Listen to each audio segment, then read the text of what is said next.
Some people seem to think pedophiles aren't a real thing, so I guess I'm a cryptid hunter too now. I've been parking and sleeping at various Walmart parking lots. I was only threatened to be towed once in Albany. So far they seem to be the safest, but I admit this particular one was pretty creepy. I admit I don't watch other pedophile hunting content because a lot of it is glorified, performative, smut made for basically perpetuating the same garbage you're supposed to be hunting, you guys. And I'll call it out as a big gaslight. And now for a quick product review on this gooey gauche that I got from Five Below. I will not admit to any form of larceny. Colors seem pretty nice and vivid. For the price, it was great, right? Now I am doing a motif on La Madre with El Nino, except with accurately depicted dead grandma corpse look in her eyes and the shape-shifting child. Decorative public art as my reference for said painting. But talking about religious trauma and gaslighting, you have no idea how trauma could be found. More like, you don't really remember because they did not want you to. Denying you had any part of that definitely keeps it locked away. But as soon as you acknowledge the truth, you start remembering. And a lot of that comes from allowing the discomfort of bringing your memories back to the forefront. Gaslighting and hypnotism are basically the same concept. Depending on the person using the technique, it can really take all forms. This truth is a cover for all disorders as well. Forceful forgetting by peers or parents or even medical staff can look like various things, including repeating a meme over and over again, repeating phrases over and over again, repeating a surface level thought without intention of actually producing any real conversation out of that thought. So an example from your parents would be like, "Hey mom, I'm really depressed, I don't know what's going on." With mom or dad or whoever repeating, "Oh, just get a job," or "Shut the hell up about your traumas. You need to be on meds." Doctors will kind of typically just use the meds option. Nothing we can do about your anxiety or the voices in your head. Let's not talk about trauma. That will make you uncomfortable. Truthfully, you are always getting triggered. Always. You are always uncomfortable. By allowing yourself to really explore what that is and why, maybe you can discover the source of all the chronic issues you've been dealing with. The goal is to get a little uncomfortable without actually disassociating your brains away. Another great source of gaslighting is fetishism culture. Disclaimer, you can't exactly get rid of a fetish. It is deep-rooted trauma.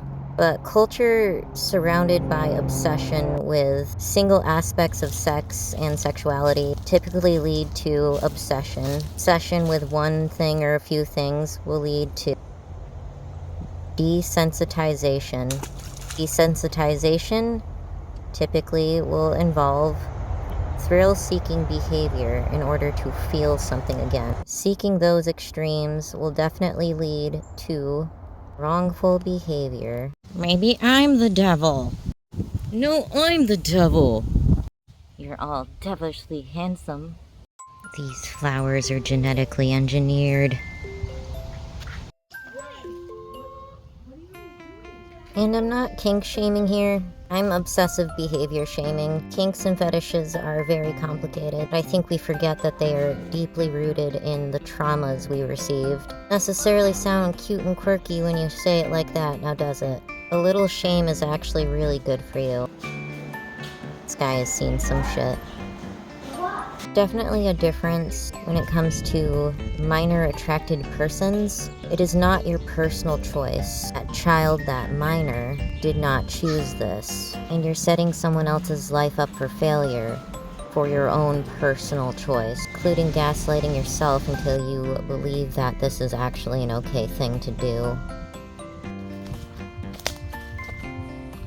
Gaslighting, hypnotism, can come in various ways, but typically take the same shape of repeated phrases. Something my grandmother would say a lot is, "Oh, that's not real. That's not real." Now, talking to a very real skin condition or disorder that I actually have. "What is that? I don't know what that is." I thought this was a pareidolia, but turns out it was a literal sloth. Do you have holes in your skin? In retrospect, the playing dumb thing, not cute or funny, considering she was the main one trafficking us. Many traffickers and adults do this, play this playing dumb game, and are the best at keeping us silent because that's basically what their whole franchise is built on, our bodies. And things like the disorders that they diagnose us with, the buzzwords like demented and hysteria, when there's really kind of a main culprit to it all, and there has been historically. And yes, rapey energy is real. It's sticky. Other gaslighting methods are definitely a lot more brute, including literally just beating the shit out of you until you forget, until you disassociate. Men typically use this more than women. I say that from experience. What got shoved in your hole at Pitch Pine Bog? Children with a lot of trauma tend to heal very quickly. A very common typical trauma we share is skin trauma. Gouged, carved, raped, hole punched, pinned, etc. Skin condition trauma. Absurdity never ends. In fact, the weirder you get, the weirder it goes. Bovine trauma? It took a moment to see if our psychic powers worked. I think it did. We got horse trauma for years. As you allow yourself to understand your triggers and unblock those memories, you really start to understand how absurd life is. Now it's time for truck living. I just took a shower. I just walked in, took a shower. Yeah, I'm assuming every gym, or at least that one, has like free day passes depending on location, so if you don't plan on staying at one place or going to the same gym, I think you can just hop around and use their showers. So next week, I'll be using a different one. But to be honest, I did not ask.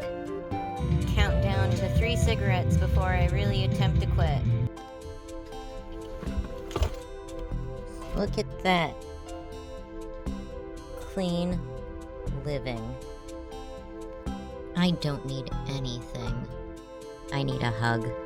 That's it for today. Deuces, my gooses.